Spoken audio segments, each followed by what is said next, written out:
जय बद्री केदारनाथ दोस्तों, बहुत बहुत स्वागत है आप लोगों का मेरी एक और यूट्यूब वीडियो पे। तो दोस्तों आज 15 जनवरी हो चुकी है और जैसा कि आप लोगों को पता होगा कि आज मुंबई में चुनाव है, तो इस वजह से आज मार्केट तो खुली नहीं। और आज हमारे म्यूचुअल फंड पोर्टफोलियो को भगवान के अलावा कोई नहीं गिरा सकता, तो ये बात हमेशा ध्यान रखिएगा। तो आज रात और कल सुबह जब आप उठेंगे तो आपका म्यूचुअल फंड पोर्टफोलियो स्थिर होंगे वहीं के वहीं और उनमें कोई गिरावट नहीं हुई होगी। तो ये अपने आप में एक प्रसन्नता की बात है। जब आप रोज़ पिट रहे हैं और एक दिन ऐसा है जब पिटाई ना हो, तो वो अपने आप में एक अच्छा दिन होता है। तो भले ही आज मार्केट क्लोज थे, लेकिन आज एक अच्छा दिन था। तो चलिए बिना किसी देरी के सबसे पहले शुरू करते हैं अपने ग्रो ऐप के म्यूचुअल फंड पोर्टफोलियो। तो ग्रो ऐप के म्यूचुअल फंड पोर्टफोलियो में मैं दोबारा पॉजिटिव में वापस आ गया हूँ। देखिए, अब दुखों में ही खुशी ढूंढनी पड़ेगी। तो दुखों में खुशी ये है कि कल नेगेटिव हो गए थे, आज पॉजिटिव में वापस आ गए। अब 2362 रुपये का पॉजिटिव में मुनाफा है मुझे। 27,47,000 इन्वेस्टेड वैल्यू, 27,50,000 करंट वैल्यू है पोर्टफोलियो की। ये अपने आप में एक पॉजिटिव है। मैं तो इसे पॉजिटिव लेके चल रहा हूँ और बाकी लोग पता नहीं इसे क्या नेगेटिव भी लेके चल सकते हैं। तो इन्वेस्को इंडिया PSU में कल सबसे ज़्यादा मुनाफा है 844 रुपये, आदित्य बिरला में 1115, कैनरा और बेको स्मॉल कैप। तो कल स्मॉल कैप्स का दिन था, तो ठीक ठाक मुनाफा वहाँ पे हुआ है। फिर बंधन है, निपॉन इंडिया स्मॉल कैप है, पावर है, HDFC मिड कैप है, एडलवेज है। तो काफ़ी सारों ने कल पॉजिटिव ही रिटर्न दिया है, लेकिन अब श्योर नीचे कुछ लाल या लालम लाल भी होंगे। कॉन्ट की तो किस्मत लाल के साथ ऐसे जुड़ गई है जैसे खून और लाल रंग का रिश्ता होता है, वैसे ही टाटा स्मॉल कैप और कॉन्ट, इनका रिश्ता ऐसे तरीके से बन गया है लाल के साथ कि वो लाल ही आते हैं। तो ये कुछ स्थिति थी मेरे म्यूचुअल फंड पोर्टफोलियो की। बाकी डिटेल में अभी हम देखते हैं अपने इंड मनी ऐप का म्यूचुअल फंड पोर्टफोलियो, क्योंकि वहाँ पर लगातार SIP चलती रहती है। इस पोर्टफोलियो में केवल जनवरी में मैंने इन्वेस्टमेंट करी थी, और सॉरी जनवरी कर रहा हूँ, 2024 में मैंने इन्वेस्टमेंट करी थी 1 साल, और उसके बाद यहाँ पे SIP बंद कर दी थी। तो ये है मेरा इंड मनी ऐप का म्यूचुअल फंड पोर्टफोलियो। तो इसमें दोस्तों जैसा कि आप देख सकते हैं, तो कल मुझे इस पोर्टफोलियो में 416 रुपये का नुकसान हुआ है। तो ये पोर्टफोलियो नुकसान में गया है, वो पोर्टफोलियो मुनाफे में गया है। तो मुनाफा अब घटकर 32,000 रुपये हो गया। 9,05,000 इन्वेस्टेड वैल्यू है और 9,38,000 करंट वैल्यू है पोर्टफोलियो की। लगभग 3,500 का रिटर्न है। 41,500 की SIP लगी है, जिसमें से 18,500 की SIP कंप्लीट हो चुकी है। पराग पारिक ने कल 604 रुपये का नुकसान दिया, 5% का मुनाफा। निपॉन लार्ज कैप ने 77 रुपये का नुकसान दिया, लगभग 5.5% का मुनाफा। ICICI प्रूडेंशियल लार्ज कैप ने 199 रुपये का लॉस दिया, लगभग 6.25% का मुनाफा। कोटक मिड कैप ने 1 रुपये का मुनाफा दिया, लगभग 4.5% का मुनाफा। एडलवेज स्मॉल कैप ने 80 रुपये का गेन दिया, लगभग 3.25% का मुनाफा। तो एडलवेज स्मॉल कैप एकमात्र ऐसा स्मॉल कैप है जो आई थिंक फाइट कर रहा है इस डाउनफॉल में भी, और समहाउ पॉजिटिव रिटर्न्स दे रहा है। और HDFC मिड कैप 77 रुपये का गेन है, लगभग 8% का रिटर्न है। एडलवेज मिड कैप ने 67 रुपीज़ का गेन है, 7% का रिटर्न है। निपॉन इंडिया मिड कैप में 88 रुपीज़ का गेन है, 6% का रिटर्न है।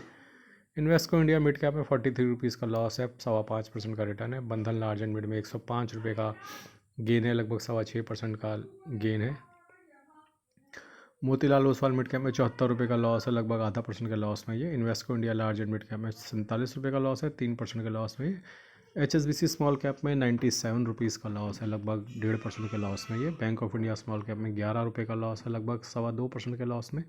कोटक स्मॉल कैप में 33 रुपये का लॉस है, लगभग 2.5% के लॉस में। कैनरा और बेको में 114 का गेन है, 2% के मुनाफे में। निपॉन स्मॉल कैप में 50 रुपये का गेन है और no profit no loss. JM flexi cap 45 रुपये का गेन, 0.25% का नुकसान है। SBI स्मॉल कैप में 41 रुपये का लॉस, 1.5% के नुकसान में। टाटा स्मॉल कैप में 13 रुपये का लॉस, 5.5% के नुकसान में। जियो ब्लैक रॉक में नो प्रॉफिट नो लॉस, 0.5% के नुकसान में। ICICI प्रूडेंशियल लार्ज कैप में 1.5 रुपये का मुनाफा हुआ है, लगभग 0.5% के ये नुकसान में है। तो आज SIP तो आज कटी नहीं होंगी, लेकिन SIP आज लगी जरूर थी। तो कौन कौन सी लगी हुई थी ये कल ही कटेंगी। अब कोटक स्मॉल कैप की आज लगी हुई थी और निपॉन इंडिया ग्रोथ की SIP मेरी आज लगी हुई थी।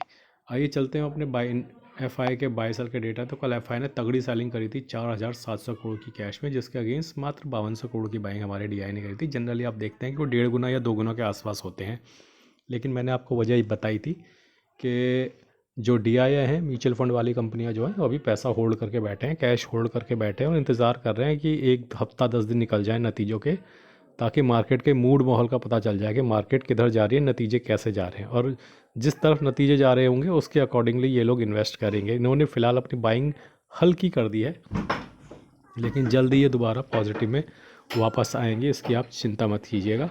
तो लगातार अपनी SIPs चलाते रहिए और अपने लमसम का 10वां हिस्सा आप यहाँ पे इन्वेस्ट कर सकते हैं जिस लेवल पे मार्केट है। तो अगर आपके पास 1 लाख रुपए हैं तो उसमें से 10,000 रुपये एज ए लमसम आप लगा सकते हैं, लेकिन सारा एक साथ मत लगाइएगा, उसमें भी जोखिम है और ख़तरा है और वॉलेटिलिटी लगातार बरकरार है मार्केट में। ETF के पोर्टफोलियो में कोई, क्योंकि आज मार्केट बंद थी तो कोई चेंज तो हुआ नहीं है, इसलिए वो पोर्टफोलियो में आज नहीं दिखा रहा हूँ। बाकी कुछ लोग पूछते रहते हैं भैया गोल्ड और सिल्वर की ETF के बारे में बता दो। देखो भैया मैंने ये सारी रैली मिस करी है गोल्ड और सिल्वर की, और मैं इस लेवल पे जाके तो बिल्कुल भी गोल्ड और सिल्वर बाय नहीं करूँगा। ये मेरी अपनी व्यक्तिगत राय है। आप अपने फाइनेंशियल एडवाइज़र और अपनी बुद्धि का इस्तेमाल करके ही इस गोल्ड और सिल्वर में इन्वेस्ट करें। मेरा ये मानना है कि अगले हफ्ते से गोल्ड या सिल्वर में ज़बरदस्त करेक्शन आ सकता है, खासकर सिल्वर में करेक्शन आने की पूरी संभावना है। तो जोखिम बहुत ज़्यादा है, रिस्क रिवार्ड रेशियो बहुत कम है। तो अपना जोखिम संभाल कर, अपना रिस्क संभाल कर ही इन्वेस्ट करें, क्योंकि हम ऑलरेडी काफ़ी पैसा डुबो चुके हैं इक्विटीज़ में गलत लेवल पे एंट्री करके। हालांकि जब आप लॉन्ग टर्म के लिए इन्वेस्टेड होते हैं तो कोई लेवल भी गलत नहीं होता, लेकिन फ़िलहाल इनिशियल 1-2 साल में हमेशा ज़रूर आपको ऐसा लगता है कि आपका एंट्री लेवल गलत है। तो मैं ये नहीं मानता कि एंट्री लेवल गलत है जब आप लंबे समय के लिए इन्वेस्टेड हैं, लेकिन शुरुआत में आपको ऐसा फील ज़रूर आएगा। तो वही फीलिंग अगर आपको गोल्ड और सिल्वर में नहीं चाहिए तो अभी फ़िलहाल उसमें एंट्री मत बनाइए। बाकी आपका पैसा है, आपकी इच्छा है।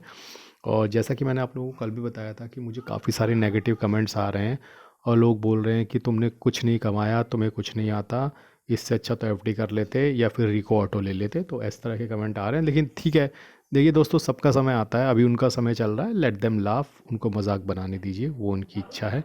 हम अपना नियमित रूप से, हम तो नहीं कह सकता, मैं अपना नियमित रूप से इन्वेस्ट करता रहूँगा और अपनी SIP चलाता रहूँगा।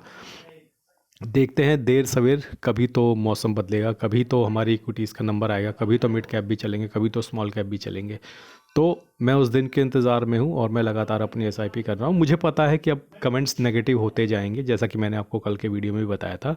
अब कमेंट्स नेगेटिव होना लाजमी भी है। अब ज़्यादा से ज़्यादा लोग अब इक्विटीज़ को छोड़ के दूसरी एसेट क्लास में जंप करेंगे, और जब स्मार्ट मनी को ऐसा पता चल जाएगा ना कि जो आम आदमी है, कॉमन मैन है, जंप करके दूसरी एसेट क्लास में जा रहा है, तो तुरंत उस एसेट क्लास के रिटर्न बंद कर दिए जाएंगे और इक्विटीज़ जहाँ से लोग जंप करके जा रहे हैं उसके रिटर्न चालू कर दिए जाएंगे।